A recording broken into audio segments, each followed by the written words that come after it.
Walaupun dikritisi cukup banyak karena ya. begini, ini kan diskusi besar kita dulu pada 70-80 itu diskusi soal institusi ekonomi yang bisa menjawab tantangan pasca kemerdekaan. Pendidikan terbelakang, rakyatnya miskin, kemudian gizi kurang, pengangguran. Bung Karno marah waktu tahun 52. Pada waktu itu sudah impor beras besar-besaran kita, namanya beras siam, dulu kan ada. Pangan itu hidup mati bangsa Indonesia. Pertanian tulang punggung bangsa Indonesia. Oleh karena itu petani katanya soko guru bangsa Indonesia. Kita kalau bisa swasembada di antar seluruh Indonesia, kita nggak perlu takut perang tarif. Karena kita ada cukup makan udah.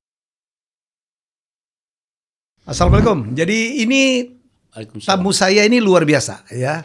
Ini adalah saya tahu betul perjuangannya up and down, pernah milih partai, pernah pilkada, belum berhasil, tapi giginya luar biasa. Saya tahu beliau ini istimewa, pikirnya luar biasa, dan networkingnya. Dia boleh partainya apa, tapi dia berteman dengan semua orang. Dan alhamdulillah kemarin terpilih jadi Bupati Lahat. Ya, betul Lahat. Alhamdulillah. Adinda Bursa Zarnubi. Ya. Dan lebih hebat lagi, baru saja terpilih melengkapi kesuksesannya menjadi ketua asosiasi, ketua umum pemerintahan kabupaten seluruh Indonesia. Jadi ngatur seluruh bupati ini? Iya, bukan ngatur. Berteman dengan seluruh bupati se-Indonesia. Berapa kabupatennya? 416 kabupaten. Menggantikan siapa? Menggantikan Nur Arifin. Oke. Jadi kemarin diminut tanggal 30 Mei. Diminut ya? Ya, sudah dilantik oleh Pak Mendagri tanggal 17 kemarin. Baik. Jadi kalau bukan personal branding dari seorang Bursa Zarnubi yang demikian kuat gitu, demikian positif, rasanya bupati baru kok bisa terpilih gitu? Nggak terpikiran juga kita terpilih. Dipilih. Terpikir mau jadi ketua APKASI pun enggak waktu itu. Jadi begitu di lapangan ada orang minta supaya jadi ketua umum. Oke. Akhirnya musyawarah. Ya, tuan rumah jadi sekjen, saya jadi ketua umum. Aklamasi. Alhamdulillah. Nggak pakai ribut-ribut ya? Nah, justru kita biasanya kan pakai ribut-ribut. Pemerintah daerah, memang ini budayanya aklamasi, budayanya kompromi, musyawarah. Jadi bukan voting. Masih di partai? Partai. Iya. Ya. Masih ketua. Oh, partai lama, Partai Bintang Reformasi masih. Masih. Okay. Kita banyak partai. kayak Pak Elmi juga banyak partai. Saya tuh justru gagal berpartai saya tuh. Jadi saya harus belajar dari Pak Bursa sebenarnya. Sebetulnya bukan gagal, waktunya belum sampai. Sebetulnya nggak ada kegagalan dalam politik. Ya. Up and down. Oke. Pak Bupati, jadi apa menurut kunci dari kesuksesan seorang Bursa Zarnubi sehingga bisa menjadi seperti ini akhirnya? Soal terminologi suksesi bisa kita perdebatkan ya. Tapi saya terus menimba pengalaman, jaringan ya. Bagi saya hidup itu di samping memilih juga memang sesuatu yang harus dijalani. Apa yang kita di samping memilih tapi sesuatu yang harus dijalani. Harus kita jalani. Kadang-kadang jatuh di sini, bangun di sini. Saya pikir semua orang pasti mengalami seperti itu. Ya. Yang tidak boleh kita lakukan adalah putus asa, ya, berdiam diri, tetap kita berikhtiar. Apa yang kita inginkan kita usahakan. Dan kadang-kadang yang menentukan banyak takdir. Takdir juga itu nggak bisa dilawan itu. Jadi kadang-kadang kita nggak mau ke sini, tiba-tiba dapat di sini gitu. Ya. Kita mau di sini, tiba-tiba dapat di situ. Ini rahasia Allah. Rahasia itu nggak bisa di kewajiban kita ikhtiar. Ikhtiar aja, pasti ikhtiar. Jadi saya ini lebih banyak mengikuti pengalaman saja. Jadi kalau istilah sukses itu bisa kita perdebatkan lah ya. Sukses tanda kutip lah. Menurut saya Adinda Bursa Zarnubi sukses sekarang. Sukses mungkin saya menimba pengalaman sehingga karena banyak jaringan orang banyak berdoa saya jadi begini. Gak mau jadi sini, orang berdoa jadi di sini gitu. Kira-kira gitu Pak Ilmi. Oke. Berapa tahun berpolitik? Saya itu sebetulnya kalau praktis ya, praktis ya. Tahun 2004. 2004 di PBR. Partai BPBR, Bintang Reformasi. Sekali ini ikut partai jadi DPR. Jadi Sumsel 2. sementara saya gagal. Itu bukan gagal, nanti ada lagi sudah berjalan. Aku ya apa-apa dikata kegagalan. Karena politik itu tidak ada usia. Sejak kita ada intuisi mau terjun ke rakyat, membela rakyat, jalanin aja. PBR waktu itu dengan Pak Kiai. Pak Cende, Jainuddin MZ. Ya, Pak Kiai. Iya. Luar biasa. Dan kemudian tidak terbayang akhirnya seorang Bursa Zerbi akhirnya menjadi Ketua Umum. Waktu itu pengganti Pak Jainuddin. Nggak sangka juga itu. Semua calon-calon milih saya sekjen, tiba-tiba di bawah minta saya jadi Ketua Umum. Kira-kira gitulah. Akhirnya Kompas bikin headline saya terpilih Ketua Umum, luar biasa waktu itu. Jadi saya jalanin aja Pak Helmi, Bang Helmi. Terus abis itu sempat nyalon bupati. Bupati belum berhasil. Belum berhasil. Berapa kan? Survei saya tinggi. Tinggi terus? Tiba-tiba money politik itu 42% saya tertinggi. Yang lain di bawah 25. Elektabilitas. Iya, elektabilitas. Ada ini NLS dulu survei. Tapi udah itu kita mesti jalani juga. Nah, kedua baru dapat kita alhamdulillah rakyat masih percaya gitu. 3 calon kan? Ya. Lumayan lah menang 11% ngalahkan 2 calon. Tapi nasib itu yang membuat saya menentu wakil saya ini nasib ini diwakil ini. Nasibnya. Ya, nasibnya. Gitu. Sebab waktu itu aku tidak mau calon bupati kan. Tapi wakil aku nih ngajak aku. Gitu. Dia udah galak neng wong lain ngajak aku nian. Aku bilang itu awak bupatinya masih muda, 28 tahun baru udah ini. Jadi aku bilang kamu aja bupatinya, jangan Wak, dia pakai Wak, aku panggil Wak, aku cari pengalaman gitu. Jadi takdirnya di Dio sebetulnya, rezeki apa namanya blessing di Dio, alhamdulillah. Jadi mungkin ada orang yang tahu Lahat, tapi banyak yang belum tahu. Jadi saya udah berkali-kali di sana nih, kabupaten yang sangat luar biasa dan sangat bervariasi potensi. Mungkin Pak Bupati bisa menyampaikan yang jadi andalan sekarang apa? Jadi kalau orang tahu Lahat potensinya memang dibilang Bang Helmi ya sangat luar biasa. Pertama potensi itu energi ya banyak sekali. Banyak sekali tambang batu bara. Minyak juga kan itu bekas-bekas minyak Amerika dulu kan. Batu bara, kemudian panas bumi udah 2 kan masuk sana. Yang paling penting secara tradisional kita milih potensi sawah dan kopi. Kopi Lahat itu top. Sayang brandingnya bukan Kopi Lahat. Sekarang akan kita branding Kopi Lahat. Akan kita pamerkan tanggal 28 dan 30 nanti. Kopi Lahat. Jadi nanti Kopi Lahat jagonya kopi Indonesia nanti. Nah, kalau Pak Helmi ada bayangan, imajinasi untuk membranding kopi kami, bantuan Pak Helmi. Ya Kopi Lahat lah, bagus. Kopi Lahat. Tinggal bagaimana kita cara membrandingnya, bagaimana mempromosikan. Iya. Dengan activity, dengan mungkin promosi AI. Ya seperti yang tadi saya tunjukkan ke tadi Pak saya Bupati. kan yang ditampilkan oleh Bang Helmi tadi kan produk AI itu luar biasa. Seakan-akan dunia ini udah berubah luar biasa. Kita tidak perlu peran manusia, tapi manusia berperan di layar. Betul. Luar biasa.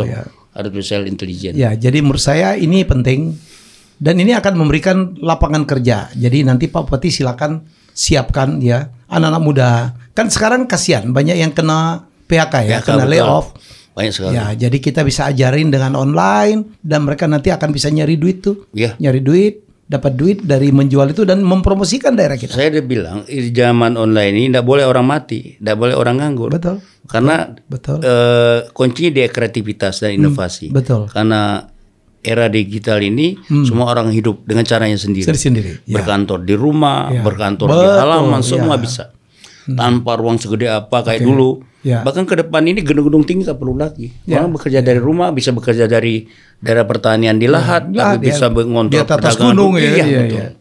Jadi kemajuan informatika dan teknologi ini sekarang luar biasa dan membuat kita memudahkan untuk melakukan produksi macam-macam, konektivitas dan seterusnya. Saya sedang punya bupati seperti ini. Ekonomi growth kita berapa ya, Pak?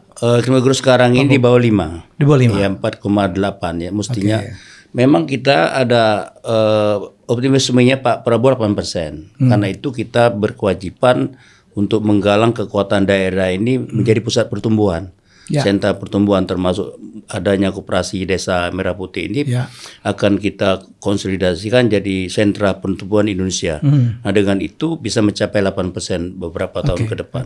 Nah sekarang karena situasi perang tarif ini agak mengganggu ini prospek pertumbuhan kita. Tapi saya optimis karena kalau seluruh kabupaten kota ini bergerak ya mengikuti polisi nasional kita, insya Allah gerakan ekonomi bisa ribuan triliun di daerah ini memutar Indonesia ini. Karena 60-70% kegiatan ekonomi politik kita ada di daerah. Nah sekarang Pak Prabowo udah tepat ideologinya menancapkan akar ekonomi untuk pemerataan di desa. Ke bawah dulu, ke desa dulu. Itu udah benar. Karena itu dengan kita itu untuk mengintegrasikan Indonesia, baik itu untuk pemerataan maupun keadilan. Itu langkah yang tepat, yang benar sekali. Jadi apa peran Pak Bupati Adinda Bursa sebagai ketua asosiasi menjadi sangat penting juga ya? Bukan sangat penting, bahkan ini kita ingin selalu berkoordinasi dengan Presiden yang akan datang bahwa kabupaten ini adalah institusi yang bisa mengawal langsung proyek-proyek strategis nasional. Jadi Pak Presiden tidak perlu keliling terlalu banyak Indonesia, dia tinggal panggil Apkasi bahwa Pak Presiden ada program ini, kami mengawal sampai ke bawah melaksanakannya. Ya, ini semoga Pak Prabowo mendengar ini. Ya, karena kita ada, kita bisa memfasilitasi seluruh kabupaten, bisa bahkan advokasi kalau ada persoalan-persoalan di dasar di bawah ini bisa didengar Presiden, biar Presiden bisa menyusun agenda kebijakan.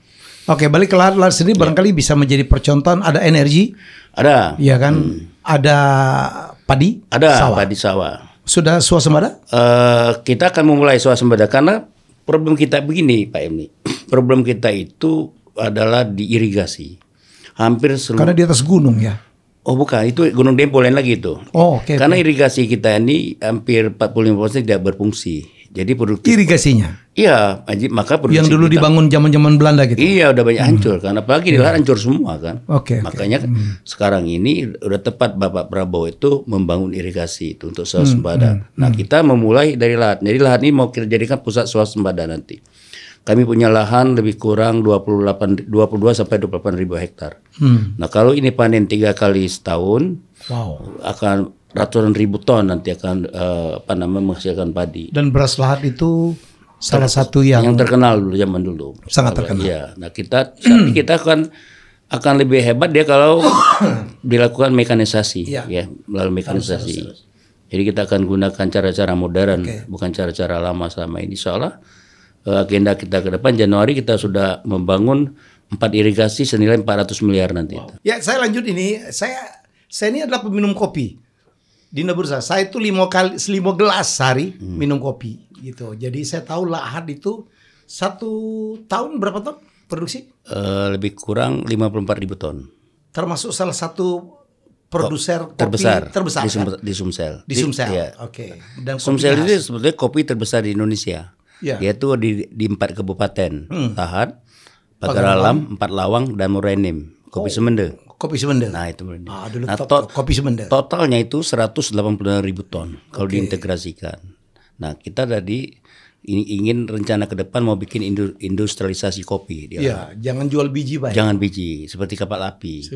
Nah 150 ribu itu ngalir ke Jakarta kan. Betul. Ditampung oleh kapal api, KP-KP di Jakarta. Rakyat tidak ada insentif ekonominya. Yang lucunya melalui Lampung, karena ke Jakarta itu melalui Lampung. Betul. Kadang-kadang di branding sebagai kopi Lampung. Betul, kopi Lampung. Nah kita mau branding kopi Lahat. Kopi Lahat. Nah, kita coba. Nah jadi betul. Aku bantu. Nah, salah satu rencana kita adalah pameran di Apkasi tanggal 28 dan 30 Agustus itu mau memamerkan kopi Lahat.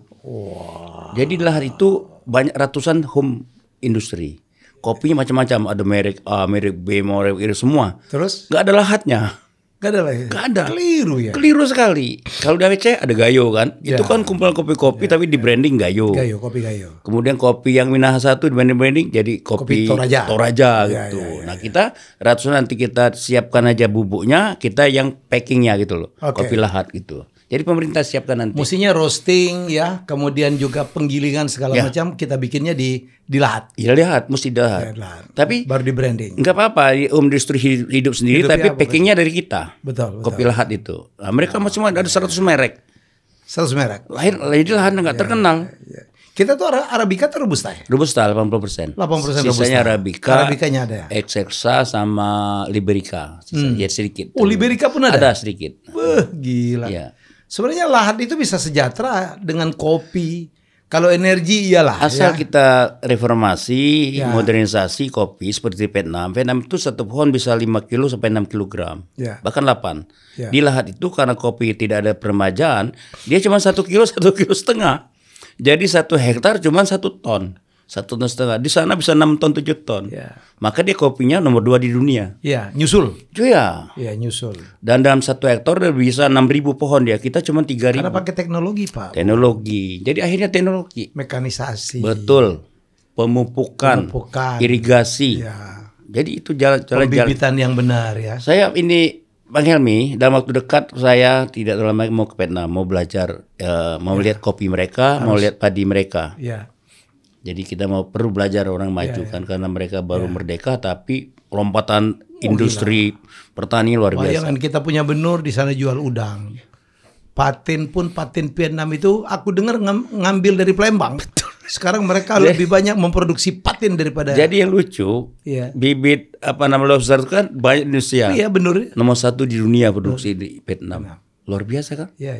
Jangan-jangan bibit lobster itu situ semua dibawanya. Iyalah. Nah, itu terbesar. Kenapa kita nggak bikin budidaya lobster?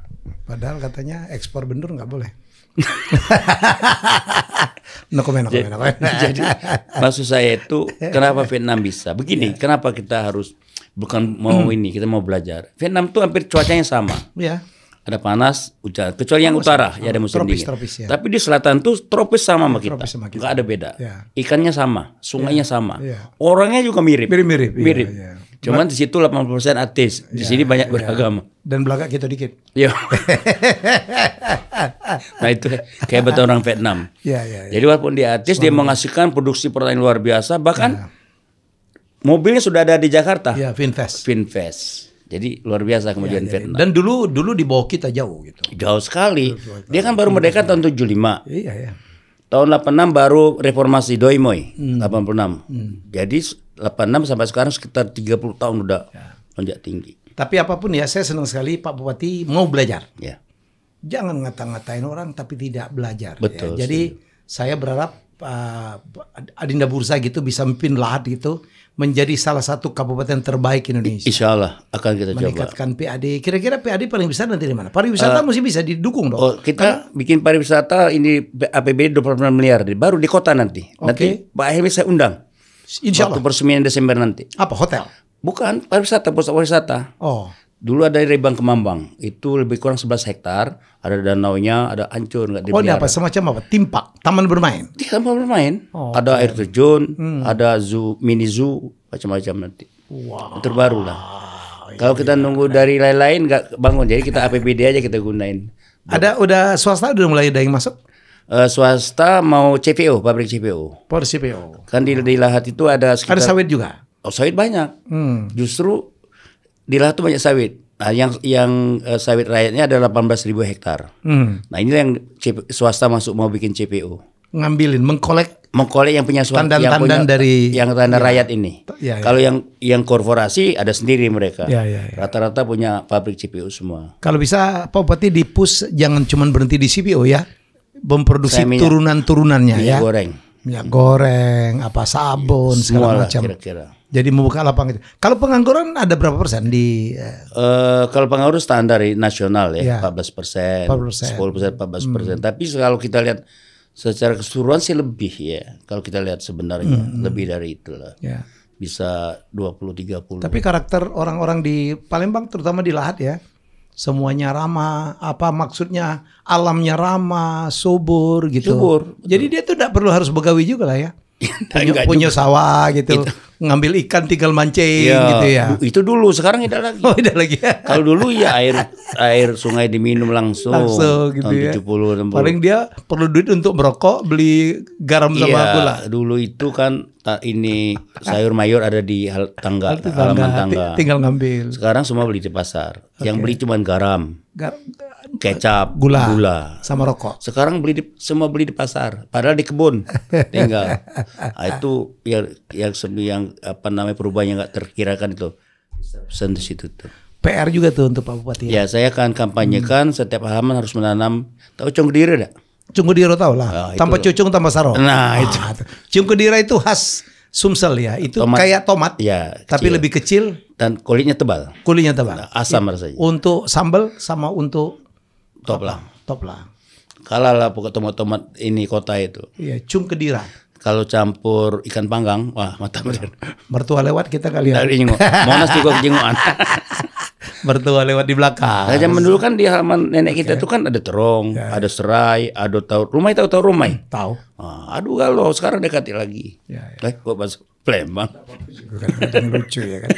Jadi ini kebanggaan kita daerah ini ya. Lahat itu saya pikir potensi pariwisata saya melihat ya. Luar Iya, biasa. pariwisata. Ada gunung, dingin. Air terjun banyak juga di Air Lahat. terjun manja, air terjun. Tahu dari Lahat itu pusat megalitik terbesar di Indonesia. Ya, itu ada batu-batu menhir segala Ya, macam. Menhir ada puluhan ribu. Puluhan ribu. Nah ini potensi lain yang selama ini juga tidak terberitakan. Kita akan beritakan sebentar lagi. Ya, betul, betul. Kita akan promosikan, bahkan infrastruktur akan kita bangun dalam waktu dekat. Oke. Kita akan bangun kafe, Ya, WC, hotel, ya. Homestay Pak Bupati juga bisa dibuat bisa juga kita ya. homestay nanti Ya, kan. ya. Jalan dilebarkan supaya dilebarkan. 2 mobil masuk kan. Berapa jam dari Palembang? Kalau dari Palembang ke tempat ini megalitik itu 4 jam lah. Kalau ke kota?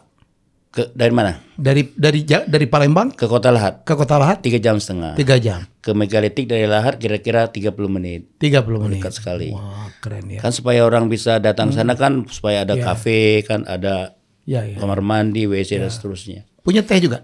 Teh di Pagar Alam. Pagar Alam. Nah, itu Pagar Alam sama Lahat itu dekat sekali. Dekat, Jadi kalau Anda ke 5. Lahat tinggal lanjut ngelihat kebun teh peninggalan Belanda. One of the best. Pagar Alam masih sejuk dan the Masih best. the best ya. Banyak orang-orang kalau ke Lahat dia pasti ke Pagar Alam kan untuk Nah, istirahat. ini ada daerah namanya Semende. Semende. Itu juga kopi. suku yang sangat besar. Kopi Semende. Kopi Semende. Aku dulu hampir jadi dengan wong Semende. Tugu Tubang. Oh tunggu tuh. James Bond James Bond. Besar di kebun. Besar di kebun. James Semende besar di kebun. Iya, jadi itu menarik. Jadi aku tuh waktu kampanye Wagub ke Semende itu tidak ada yang kenal Helmi Yahya. Rupanya TV tidak nyambung ke situ. Oh dia kenal, masa ada kenal? Enggak kenal. Kan ada Sebagian TV besar. di situ. Iya, iya. Jadi karena terlalu tinggi Dia kali tinggi, ya. dia di- Wah, tapi daerahnya dingin. Sejuk dia buat atas sejuk. Aku cuma Air duduk. mantai. Pak Bupati, aku enggak tahu di Lahat ya. Di sana itu rumah-rumah apa? Rumah panggung? Rumah panggung. Udah gitu tidurnya di kelambu. Ya. Ya di kelambu dan Kelambu tidak ada dan- kamar. Sekarang udah katanya lagi kelambu. Terus Pak obat nyamuk. kok nyamuk? Iya. Kalau dulu kelambu udah katanya kamar. Dari kamar. Ya, Jadi zaman dulu. bayangin ada ranjang pakai kelambu di tengah. Ya betul. Itu masa lalu. Itu di ruang keluarga loh, di ruang Betul. tengah 50 tahun 60 tahun lalu. Oh, udah berubah ya. Sudah berubah sekarang. Sekarang udah obat nyamuk, ada autan, Hmm. nggak perlu lagi kelambu. Oh, iya, autan lebih murah kan daripada kelambu. Jadi memang perubahan-perubahan ini membuat kita juga beradaptasi Berubah dengan ya. lingkungan Jadi baru. masyarakat bisa berubah. Betul. Dulu persoalan juga jamban. Jamban itu biasanya di belakang rumah ya. Nah, sekarang habis nggak ada WC semua sekarang. Sudah WC Sudah semua. WC semua. Ini juga salah satu apa Perubahan. ya? Perubahan. Indikator Kultur. kemajuan juga kan Ya, untuk kultur modern itu kan untuk buang air besar di tempat tertentu Oke. kan ada septic tank. Ya. Jadi bukan kayak dulu di sungai nggak ada buang berak dulu gitu dan lucunya masih diminum airnya zaman dulu tuh. Heran tuh. minum itu nyuci di situ. Berak di situ. Di situ. Saya termasuk yang pernah mengalami itu. Dulu ya. Maju juga gitu ya organilir ya kan. Oke, jadi dan tokoh-tokoh Lahat ini luar biasa. Terutama yang paling terkenal itu keluarga Motik. Ya, itu masih satu suku nama kami, Ya. Kikim. Kekim. Ya. Nah, orangnya itu disebut orang Turki, turunan Ya, Kekim. Turki. Kok tahu? Bagaimana tahu Turki? Turki. Turki Dari mana Kekim. lo? Turki. Ya, betul. Kita pikir Turki ada turunan Kekim. Iya, mereka masih sering balik ke Lahat. Masih Dari Lahat, Motik, ya. Ical Oke. ya. Dari Motik, keluarga Motik family ya. Motik ya. Sekarang merantau ada siapa lagi nih? Untuk tidak kembali Ya, katanya. Revalina itu sikat- Estemat ya. Ya, betul, betul. Motik itu apa? Mengabdi, Merantau untuk tidak kembali. merantau untuk tidak, kembali. kata orang sih gitulah kita. Memang hebat dia. Oh iya, keluarga iya. Motik. Perantau hebat. Iya. Ada Dewi Motik, ada Kemala Motik Iya, segala macam. Ical ya. Ada yang pengacara itu lupa itu Ayu Kami itu. Ya, jadi aduh hebat banget ya. Sukses lah dia. Sukses. Jadi banyak orang sukses orang Lahat. Saiful Rizal kan mantan Danjen Kopassus. Danjen Kopassus. Ya. Kemudian ini mantan Kosrat. Ya. Burhanuddin juga orang Lahat. Orang Lahat. Ya, banyak lah yang itu. Jadi tiba-tiba ini Lahat dan Pagar Alam kan suka kecampur-campur ya. Banyak sekali orang-orang sana yang jadi jenderal. Banyak dari Pagarawan banyak Pasma itu Bang Pasma. Ya, orang itu kalau nggak salah pernah satu masa ada 10-11 jenderal. Iya, ada Kak Susno. Susno Duaji dan Sekarang sebagainya. ada Iqbal. Ya. Jadi gimana cerita yang itu? Aku nak ngige, bukan nak ngige, nak nembak. Dalam cerita kaget. Jadi cerita itu ya. Jadi ini saking kepengennya Memasuk orang polisi. tua di Lahat itu memasukkan anak jadi polisi atau tentara. Betul. Ya itu terbukti itu. Kan nggak mungkin demikian banyak jenderal. Saya pernah ngangkat ini dengan mantan wali kota Pagaralam. Oh iya. Ada 11 jenderal tuh. Ya. Gimana bisa kota penduduknya cuma tidak sampai 100.000, Betul. tapi menghasilkan jenderal. 9-10 jenderal. Wah, jadi semua pasti ada idolanya tuh ya. Ya, Pengen orang anaknya jadi tentara, jadi polisi. Jadi satu hari ada anak dites untuk masuk polisi atau Betul. tentara. Polisi dan tentara lah. Ya, nggak lulus karena ompong. Ompong katanya. Wah, dia begitu nggak lulus. Kenapa dia lulus? Ya kau ompong. Dia bilang, aku nih nak nimba, bukan nak Bukan gigit. gigit. Betul, itu lucu. Itu guyon, lucu. joke Dan ya. itu jadi guyon yang jadi luar biasa Yeah. gitu. Infrastruktur apa lagi yang dibangun oleh Pak Bupati? Kita ingin mengkonektingkan kecamatan dengan desa, jalur produksi ya, Oke. dengan kota, kecamatan ke desa. Karena Ya. jalur produksi ini nggak boleh terhambat, karena Ya. untuk angkutan supaya semacam sayur mayur supaya cepat sampai ke tujuan dan tidak layu kan, Ya. tidak rusak di jalan. Itu satu. Kedua, kita membenahi infrastruktur danau-danau untuk pusat rekreasi dan persawahan. Kita ada rencana membuat city village, itu mengintegrasikan sawah dengan pusat kuliner dan pemandangan gitu. Dan kita sedang desain ini, Jadi satu city village akan kita uji coba sampai menghasilkan sawah. Nanti di tengah sawah ada restoran-restoran gitu. Saya doakan terwujud lah. Saya kepengen betul Main Lahat. Sumsel, Lahat dan kabupaten-kabupaten lain ya dan juga kota seluruh Indonesia ya maju gitu ya, Ya. menyambut perubahan. Iya. Kita perubahan geopolitik kita luar biasa, menangnya Trump, perang tarif, peralihan kepemimpinan dari Pak Jokowi ke Pak Prabowo yang juga Ya. ada perubahan gitu. Ya. Dan saya berharap seorang Bursa Zarnubi itu adalah seorang tokoh nasional, saya pikir ya, pernah membuat sebuah partai, pergaulannya sangat luas. Saya pikir salah satu model beliau ini adalah pergaulan. Mirip-mirip dulu almarhum Taufik Kimas. Iya, betul. Mungkin belajar banyak. Jadi idola juga kan ya. Ya, idola kita lah Pak Taufik. Kakak kita tetangga kan dia merinim kita Lahat. Lahat gitu. Baso sama. Bahasa sama. Jadi yang kita melihat Taufik Kimas itu beliau itu dia nggak ngelihat partainya apa, semua betul. ditemenin Dia betul kebangsaan. kebangsaan. Dia tangannya ringan, suka nolong orang. suka nolong. Iya. Nah, kalau dapat cak uang terdampar dia bantu. Itu Orang mau sekolah dia bantu. Itu ciri Kak Taufik Kimas itu. Dulu kadang-kadang kita datang dia jangan bawa jam. Iya. Ini cerita ini. Jadi pertama Ini cerita nyata loh ini. pertama aku dilantik di DPR sama dia kan. Iya. Dia kan dilantik juga tuh tahun 2004. Iya. Tanganku dipegang. Iya. Kata jam tangan dek katanya. Dijual nanti kampanye aku bilang. Udah besok kekirim Rolex kasih. Aku simpan Rolex sekarang sama dia. Aku simpan Rolex di rumah. Dan itu yang dapat banyak bener tuh. Banyak. Anwar Fuadi. Dan hampir semua orang Tentu dapat ya. Rolex. Aku baik enggak kebagian. Jadi, belum super kebagian. Jadi aku cerita begini, aku takut karena Pak Taufik ini banyak kawan kan, jangan yang Rolex palsu nih, Rolex itu kan. Jadi kusuruh enak aja. periksa ke ini ke Plaza Senayan. Ternyata Rolex itu limited edition. Wah luar biasa. Ay, betul kau. Betul aku. Dapat. Belum rabat jam tangan awak bagus soalnya. Mungkin salah tuh. Jadi orang datang ke sana tanpa ada yang murah-murah dia marah, apain kau? Justru itu. Dia ganti tuh. Beliau tuh hobinya beli jam tangan. Betul. Ya, di Plaza Senayan. Jadi kita dapat ini apa nama simpanan Rolex. Kalau ngelihat itu siapa idola dari seorang Bursa Zarnubi? Dia Pak Taufik Kimas tuh kan banget. Kau kalau ini harus punya patron. Patron tuh orang yang menjadi mentor kita dalam bidang politik yang ngajak kita ke tengah.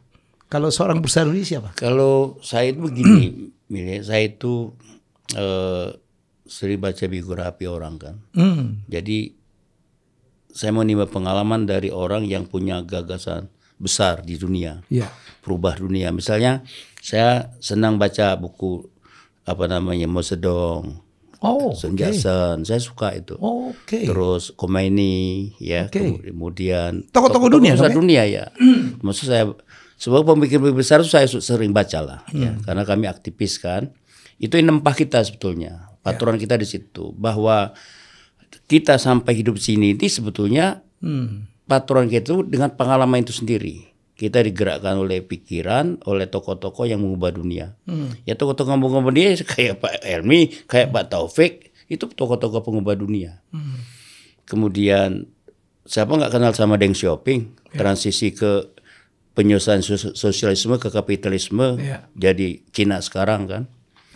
Jadi saya pikir saya lebih banyak belajar orang-orang hebat seperti itu. Apapun ideologinya, saya memetik dari pikiran mereka, termasuk saya Mahatma Gandhi kan, itu orang-orang hebat di dunia kan. Saya ikuti ini apa namanya pikiran-pikiran besar mereka. Kalau Indonesia siapa? Ya pastilah Soekarno saya. Soekarno itu pujaan saya betul. Karena pertama sekali jadi aktivis saya buku di bawah bendera revolusi. Pasti. Ya. Dulu saya aktif di Gemini pertama sekali setahun kan. Dikasih buku di bawah bendera revolusi. Jadi yang nempah untuk mental baja itu salah satu Soekarno itu juga. Perjuangan tanpa henti itu kan. Bung Hatta nempah kita pemikiran koperasi. Ya, jadi ekonomi kan. Jadi kita aktivis ini banyak ditempa oleh pikiran-pikiran besar seperti itu. Jadi tidak ada spesifik yang ini jadi teladan. Ya tentu orang tua kita pasti teladan lah ya. Kawan-kawan yang berinteraksi, Kak Taufik Kemas, tentu kawan tuh. Kalau soal demokrasi tentu kita dengan tokoh-tokoh UI, akademik yang sering berinteraksi dalam perjuangan pro demokrasi, macam-macam lah. Jadi kita dibentuk di pengalaman di situ. Dibentuk juga dari belajar dari banyak tokoh-tokoh dunia yang kita ikuti. Ini aja yang kita sedih karena anak sekarang generasi bukan lagi generasi pembaca. Betul. Dan saya di Lahat akan kita gerakkan juga nanti perpustakaan material seperti itu. Tidak boleh kita lupakan itu. Dikombin juga dengan digital kali ya? Harus dikombinasi. Harus dikombinasi. Karena menurut saya itu baca buku itu penting ya. Jangan tinggalkan semata. Kita jangan baca di WhatsApp, baca di platform-platform media sosial itu terbatas sekali. Jadi pikiran itu mesti dibentuk, mesti dibangun dengan nalar yang logis lah. Itu ada caranya, ada diskurs publik macam-macam kira-kira gitu. Untuk asosiasi Pak Bursa mau dibawa kemana nih? Atau ada program yang quick win ya, karena Anda baru terpilih gitu akan dicapai dalam waktu dekat? Saya melihat program Pak Prabowo ini sangat strategis. Satu, dia itu jadi untuk Anda koperasi Desa Merah Putih itu oke banget? Oke banget. Walaupun dikritisi cukup banyak karena begini, ini kan diskusi besar kita dulu pada 70-80 itu diskusi soal institusi ekonomi yang bisa menjawab tantangan pasca kemerdekaan. Kan pilihan itu. Dulu itu salah satu pilihan kita itu bagaimana menyelesaikan lembaga ekonomi untuk mengatasi kemiskinan pengangguran ini menjawab tantangan dari kapitalisme. Kan penjajahan kapitalisme. Maka Bung Hatta bikin koperasi tahun 47, 12 Juli itu.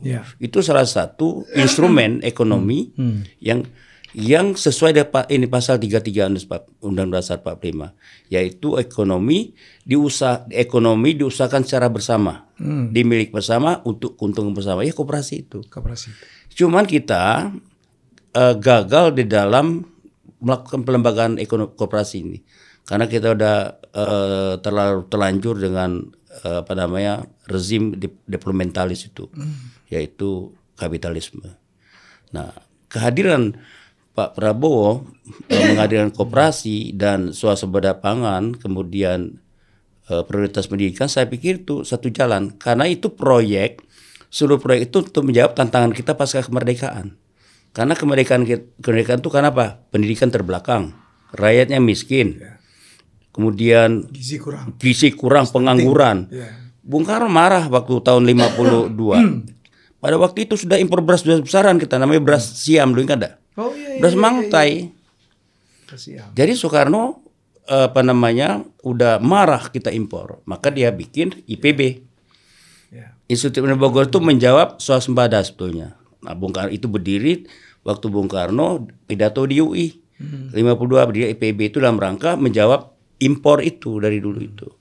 Dia bilang begini, pangan itu hidup mati bangsa Indonesia. Pertanian tulang punggung bangsa Indonesia.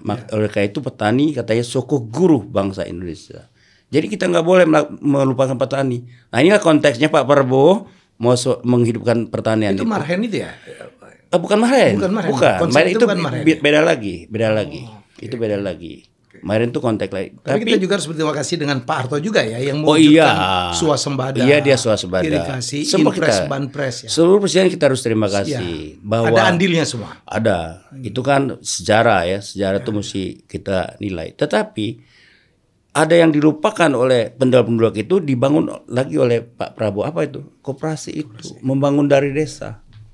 Karena desa ini apa ya? Tiang bangsa sebetulnya. Dan itu menyentuh rakyat langsung ya. Betul. Karena dulu waktu zaman Soekarno itu lebih kurang 65% lah tinggal di desa. Sekarang 45% orang tinggal di desa. Oke. 45%. Nah ini kalau tidak benahi infrastruktur ekonominya, swasembada pangannya, semua ini sumber-sumber daya ekonominya, kita akan kesulitan. Apalagi dengan perang tarif sekarang ini kan. Amerika.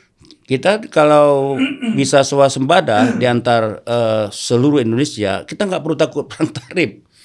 Karena kita ada cukup makan lah. Tapi kita beras sudah swasembada kan? Udah mulai bisa ekspor. Belum. Bukannya udah ekspor ke Malaysia? Belum. Kalau lihat dari catatan itu belum. Saya nggak ngerti kalau sudah ekspor. Ya, karena ada berita berapa bulan yang lalu tuh. Saya pikir belum. Ya. Karena kan rencana swasembada itu 3-4 tahun ke depan. Karena belum. Tapi udah meningkat produksi. Sudah mulai meningkat karena mulai perbaikan irigasi kan, membenahi cetak sawah sekarang ini. Jadi saya pikir langkah sudah benar. Karena target kita 3 juta 4 juta hektar itu tuh menutup gap impor itu. Yang 3 juta 4 juta ton itu. Jadi kalau nggak dibangun ini tetap saja kita tergantung dengan impor. Tapi kalau bangsa sebesar kita ini impor, kita nggak akan kemana-mana bangsa kita ini. Jadi kunci harus swasembada. Gak mungkin kita akan jadi bangsa besar kalau kita masih impor tergantung dengan beras luar ya. Oke. Baik, Wih, ini kita udah hampir 1 jam ya. Tidak terasa gitu berbincang-bincang. Udah 1 jam ya? Iyalah tadi kan 14 menit tambah 38, hampir 1 jam lah. Nih luar biasa. Mungkin Pak Bursa, Pak Bupati dan juga Ketua Asosiasi Pemerintah Kabupaten. Ya ada closing statement atau apa yang ingin disampaikan? Saya ingin sekali ide besar Pak Prabowo ini jangan terhambat karena kita kehilangan komitmen. Kehilangan komitmen. Ya, karena maksudnya? Negara-negara maju itu mulai dari komitmen, konsisten dan sustainable. Kita ini tidak komitmen, tidak konsisten. Tidak komit. Ya. Tidak konsisten dan tidak sustainable. 3 ini kunci menurut saya untuk membuat seluruh proyek strategis nasional Pak Prabowo ini akan sukses. Ya. Kalau ini nggak boleh on off ya? Nggak boleh dong. Kalau on off berbahaya justru. Ya. Karena menurut saya ini titik nadirnya. Ya. Kalau Pak Prabowo gagal ini, kita susah lagi untuk memahami teori ekonomi yang kayak apa mau kita kembangkan gitu. Prakteknya kayak apa. Nah, karena semangat Pak Prabowo ini betul-betul geloranya semangat pemimpin masa lalu. Ditempatkan di konteks sekarang, konteks modern sekarang. Nah, menjadikan koperasi sebagai sentra kekuatan ekonomi itu cara kita menyelesaikan kemiskinan, pengangguran dan ketimpangan kota dan desa. Disparitas. Iya, makanya koperasi ini taruhan betul. Kalau sama ini koperasi ini kan hilang uap semua kan. Ya. KUD, ketua untung duluan. Itu nggak boleh lagi. Karena ini akan triliunan uang akan ngalir ke desa untuk investasi.